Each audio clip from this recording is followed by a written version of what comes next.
Hello, everyone. Thank you for checking out my YouTube channel today, The Study of Antiquity and the Middle Ages. I'm your host, as always, Nick Barksdale, and today we are joined once again by a very special guest, Dr. Hitchcock. Dr. Hitchcock, thank you so much for coming on today. Pleasure. Today, our episode in the midst of current events and COVID-19 is going to focus on some very interesting subjects. The main subject being epidemic, pandemonium, and the Bronze Age collapse. So, Dr. Hitchcock, for new subscribers and for people just now studying the Bronze Age, would you really let us know in a general overview of what the Bronze Age collapse was?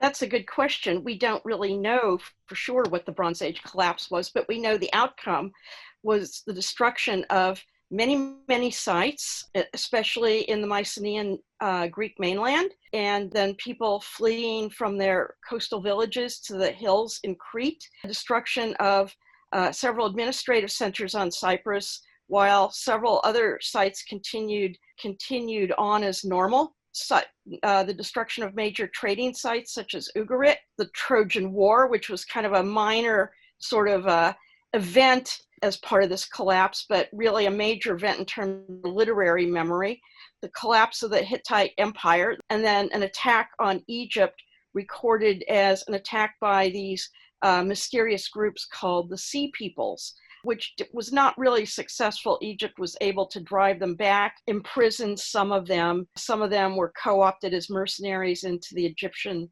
military. We've now covered a brief overview of what the Bronze Age collapse was. Would you mind walking us through what some of the acclaimed contributing factors were? Sure.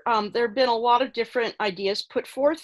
One is the Dorian invasion, that is blonde-haired, blue-eyed people coming from the north, which uncoincidentally is the direction of Germany.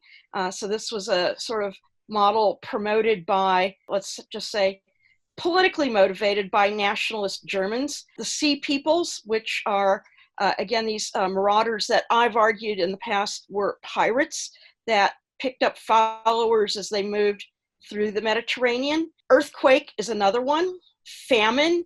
And then my friend Eric Klein, who you interviewed a short while ago, he argues that it was a perfect storm of events. And I've likened it to the metaphor of a sand pile. As you drop bits of sand onto a pile of sand, you have minor avalanches, and the system usually corrects. But when you reach the proverbial grain of sand that breaks the sand pile's back, you have multiple avalanches at once, and that's a collapse. And then also, I would mention peasant revolt has been mentioned as a possible cause. Now, some of the problems with some of these promoted causes, besides lack of evidence, is I don't like the term collapse, first of all. I find it very sanitized. I mean, cities were destroyed and people died, and this indicates to me human agency. And so famine doesn't destroy a city, neither does a plague. Well, an earthquake can, but earthquake very differentially. We've covered some of the typically acknowledged contributing factors. In the year 2020, in the midst of the COVID-19 pandemic, a pandemic that has swept across the globe, let's talk about plague and the Bronze Age collapse. Do we have any evidence for there being some form of plague as a possible contributing factor in the collapse itself? Not what we would call direct evidence. There is a depopulation, especially in Greece, where sites depopulate, and it's been suggested that that was caused by a plague. Also, you have the appearance of cremation burials, and this is kind of a naughty factor. I meant knots, not in bad behavior. And you have cremation burials that appear on their own, and you also have them co-occurring with inhumation. And it's been suggested that the cremations people were cremated because they were sick. However, in looking at modern plague, and this is like why I've been looking at COVID-19, it's like we've got collapse going on around us right now. What a great time to be alive, you know? And we have situations where New York, where which was quite heavily hit by COVID-19, people dying in their homes, so the bodies aren't found right away. You also had the situation where they had to move to mass graves, as well as very hurried funerals. And so that kind of evidence doesn't really leave a lot of evidence.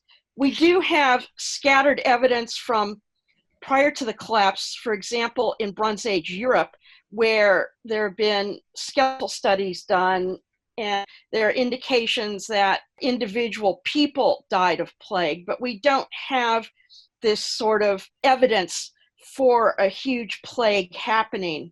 Now, we do have evidence for a plague in the 13th century in the Hittite Kingdom, and Eric Klein discusses this in his book, where, in fact, the Hittite king Suppiluliuma died of the plague, and there is a lot of plague text and incantations and all these sorts of things. And that's the only really well historically documented plague we have for the Bronze Age. We do have a lot of what I would say literary or mythological evidence in terms of the Old Testament mentions a Philistine plague that hit in the 12th century, which would be the era of the Sea Peoples. And I recently found a PhD written by a doctor, and he talks about the biblical plague quite extensively. The only problem is there's no evidence for it, and most archaeologists that work in the Levant don't believe in this Philistine plague. Although what's interesting is there are paintings about it in the Renaissance period and the medieval period. There's also a mention of a Homeric plague, that the Greeks suffered from a plague, and the reason why Achilles needed to be kept on the good side of everybody was to alleviate this plague, which was actually caused by harming Croesus, the father who was the chief priest of Apollo and father of Briseis, who was taken from him.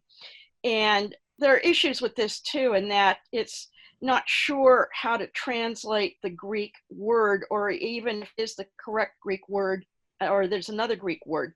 However, Croesus was a priest of Apollo, god rather, dealing with plagues, and is said to be connected to the Mesopotamian plague deity Nergal or Era. And the myths and poems of Nergal are quite widespread over time and space, with the first mentions occurring in the NAUE III period around 2200 BCE, and occurring as late as the 7th century BCE. And then you also have poems of Nergal or Era mentioned in the Amarna texts. So this is quite widespread. And even if these plagues are mythical, what they tell us is that people were familiar with plagues and people had experienced plagues. But as for a Bronze Age plague, it's kind of an argument from absence. Now, in the past, I had always dismissed the idea of a plague out of hand, because I thought, if people are sick and dying, how do they go around and destroy cities? How do they sail around the Mediterranean? And living through the spread of coronavirus or COVID-19 has given me many ideas about how plague can operate and maybe precipitate other acts of human agency through its slow spread and killing people, especially people in what we'd call essential positions. That's very fascinating. That is very, very interesting. Do they know how specifically plague was able to make its way into the Hittite Empire? Didn't that come from the conflict between Egypt and the Hittites, if I remember correctly? I don't really recall, but that would be possible. Yeah, absolutely. Also, the way plague often tends to travel, and we see this now, it travels to urban areas where you have crowding. It occurs in transportation hubs. It's carried by ship. I would suppose it could also be carried by warriors. But whenever you have people living in close quarters, or you have a major transportation hub that could carry the plague, this could happen. And this is quite well documented for the later eras, like the Renaissance and medieval period, where plague is carried by ship, especially vermin occurring aboard a ship. And so we've covered the literary sources for plague during the Bronze Age. So now that we are discussing pandemonium, and the Bronze Age collapse, along with the plague of our era, what can we learn about this that'll help us understand plague as a possible cause of collapse? Well, that plague spreads mainly to transportation hubs. In the case of California, major ports. In the case of New York, also a major port of entry from Europe, as well as transportation networks in terms of the subway system. So I think we can consider plague as something that traveled in the Bronze Age.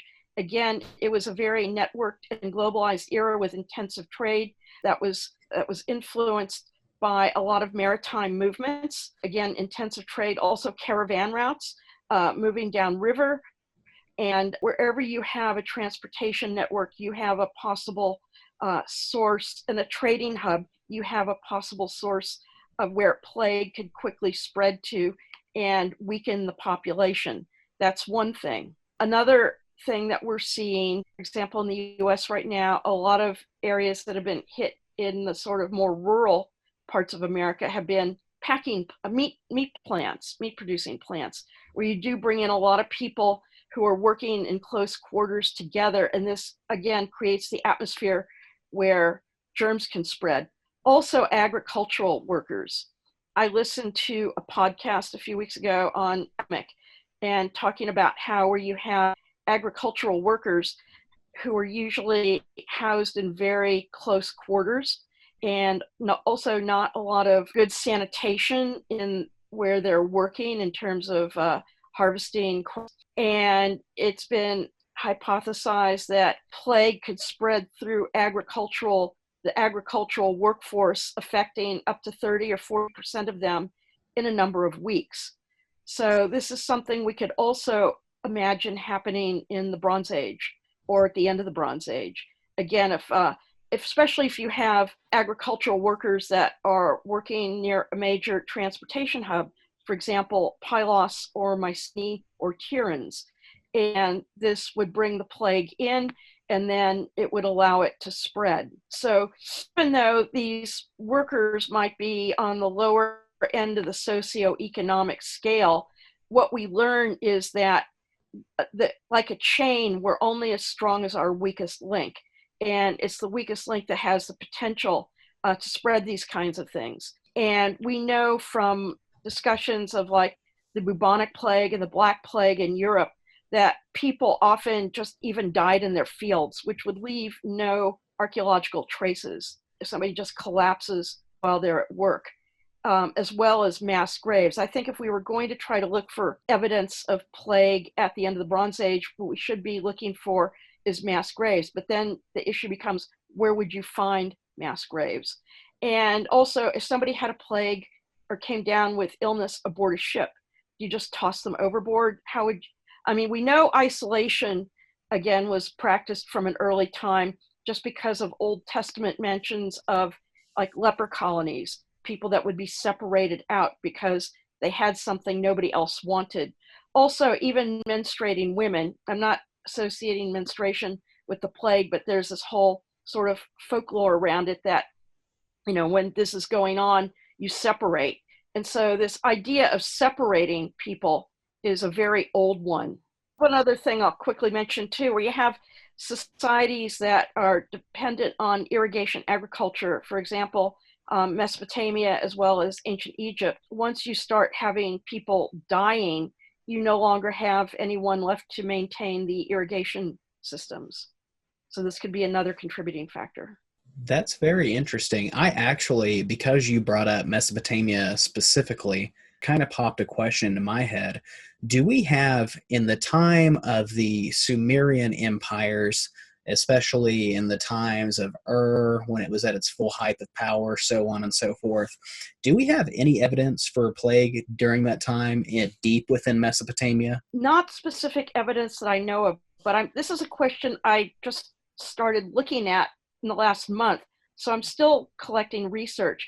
But I would say from the plagues of Era or Nergal, this would indicate that they were very familiar with plagues. And one thing I read about Nergal that I really loved was this idea that when he gets angry, he breaks things.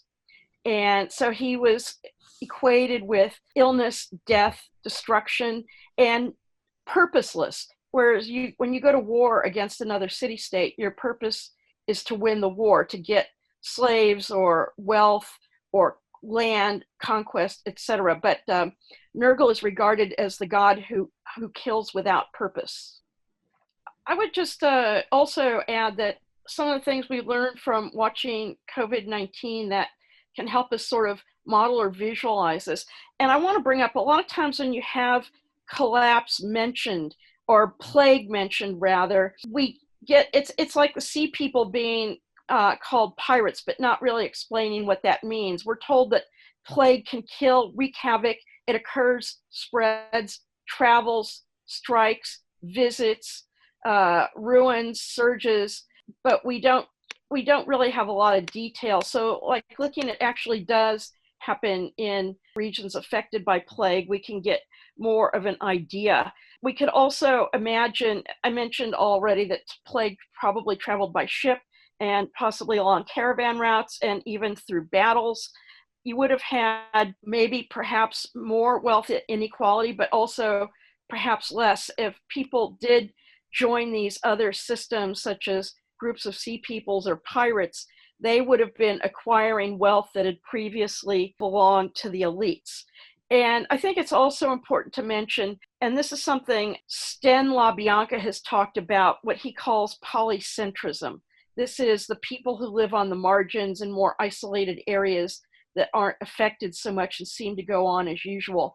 And this could be, for example, in the Mediterranean, semi-nomadic people such as herders or nomads that kind of live on the margins of society and may not have been affected so much.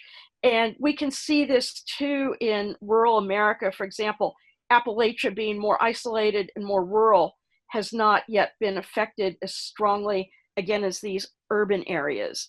It seems like islands could also be, wherever you had ports, they would be the major sites for the transmission of pandemic. Unless you have a case like today, Iceland is one of the least affected areas because it's only got one way in or out and a small population. But imagine if you have a lot of these ports and intensive trade activities going on, islands become sort of a chain in the pandemic necklace. Also, there's a very interesting book that's just come out by Rahm Emanuel, who is maybe not the world's best mayor. He was Obama's chief of staff, I think, but he was mayor of Chicago. And he talks about the nation city, where you have 100 cities drive the world in terms of being centers for the production of culture and goods and things like that. And it's almost like, here you can see like it's repeating the Bronze Age, in that even though we have nation states, it's city states that are driving the global economy right now. And so that could, but when you have, again, these very sort of crowded urban areas, that can also shut things down. In terms of winners and losers in the future, you know, there's two options offered by collapse. You can adapt and survive, or you can go through the complete collapse and something more resilient can result. And it's been suggested with what's going on now, we're going to get a completely different public architecture afterwards. Like a lot of businesses now are talking about keeping people working from home even afterwards, because it actually saves them money. But also it means, you know, rethinking the way we do society acts. And this happened again at the end of the Bronze Age, again with new cultures and systems emerging, such as the Greek city-state and the Israelite culture, the Philistines, the Neo-Assyrian Empire.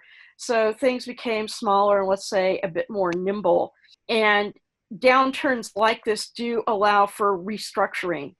And there's an economist he's a hedge fund trader, he puts out a free newsletter, Ray Dalio. And he said, we should be excited because downturns allow for global restructuring. And it made me think, were the sea people excited? They got to restructure. they got to glom on to bits of the Hittite Empire, ancient Cyprus, and the Egyptian Empire in Canaan, and sort of settle anew and create new societies. So they definitely took advantage of the global restructuring that caused the end of the Bronze Age. It's very interesting. Huh. And I really do think, things are bad for a lot of people, but there are also opportunities. Mm-hmm. There are opportunities to be seized and taken advantage of. No, I couldn't agree more. That was one of the important things, especially in medieval England, with the upcoming of the Black Death and its repeat coming back and really hurting the English population. There eventually became a shortage of workers, and workers realized how valuable they were. And with that value came certain demands, and with those demands came certain grants back. And so you slowly see the medieval people starting to basically climb away from this typical feudal system and serfdom, and you start seeing really the birth of workers' rights in medieval Europe. And so it's pretty interesting. I like that. And you have a redistribution of capital. There's a book you'd really like. I didn't mention any of what you're talking about now because I couldn't really figure out how to fit it into the collapse, but there's a book called The Great Leveler by Walter Scheidel, and he's a Roman historian. And he talks about different things that redistributed wealth throughout history, from like prehistory up to the present. And he talks about plagues, but he also talks about a lot of other things like war and piracy. And I haven't read the whole book. I've just read like chunks of it here and there. But he talks about that too, about how workers were also being they had to be paid more because there were fewer of them. And they were also more mobile. They were moving to other places because they could seek out better opportunities. And also education was filtering down more to the lower classes because you had more rich people dying, and with that losing their wealth. And it also makes you wonder, though, in the Bronze Age, Suppiluliuma had a successor, but if elites got sick and died, it might not have always, that could have also created a moment of chaos that others then took advantage of. No, that's very true. I've heard of the Great Leveler. I need to actually look that up and pull the trigger and just get it. And in terms of a revolt, a peasant revolt, it could also happen that once you have various things happening like a plague, people lose faith in their rulers. Values and belief systems of the rural worker may no longer align with the belief systems of the elites. And so what you start to have too is society becoming less complex. You have a leveling situation going on, and I see the same thing happening today. And you can say, are we headed for collapse? You can say maybe we are, maybe we aren't. If we can right the ship, then we go on. But collapse is not necessarily a bad thing. It can lead to the growth of more robust systems. I mean, it's bad if you're living in it and experiencing it and suffering from it, but the long-term outcome is not necessarily a bad one. With things like the meat plants shutting down in the US, I've read now that some of the fast food chains can now no longer get fresh meat, but are having to rely on frozen meat. So again, you have shortages occurring. And, whether these shortages occurring in ancient times because of loss of workers led to a revolt, or contributed to a revolt, or contributed to piracy, that's another possibility. But I think if we think of plague sort of that is like sets off a chain reaction, I think the case for plague as a contributing factor to the end of the Bronze Age becomes stronger. And since we're lucky in our modern era, the last big plague, for example, America experienced was the Spanish flu about 100 years ago. And we know from the medieval period occurred 2 or 3 times a generation. So it's something to be aware that could have been happening into Bronze Age city-states. And again, this would feed into the whole idea of myth. And there's also an element of conspiracy theory in myth. I mentioned the Philistine plagues that the Bible talks about in the 12th century, and it's because they were carrying the ark away. And again, there's no evidence that there was a Philistine plague, but they become associated in this biblical narrative with rats and infestation. And this is not so much dealing with pandemic as a creator of collapse, but also the mythology around it, which I see as interesting because these mythologies, they keep coming back. For example, in the 14th century, it was believed in Europe that Jews were spreading as a way of explaining plague. And I read in Strasbourg that 2,000 Jews were executed in order to sort of cleanse the system. And of course, this is totally ridiculous. But you also see it quite recently in our politics where Trump has associated vermin and infestation and people of color in urban areas. He's linked these three things together. And I'm surprised he hasn't worked it into his plague narrative yet, because this idea of an other and being linked to infestation and sickness is a sort of common trope we find throughout history.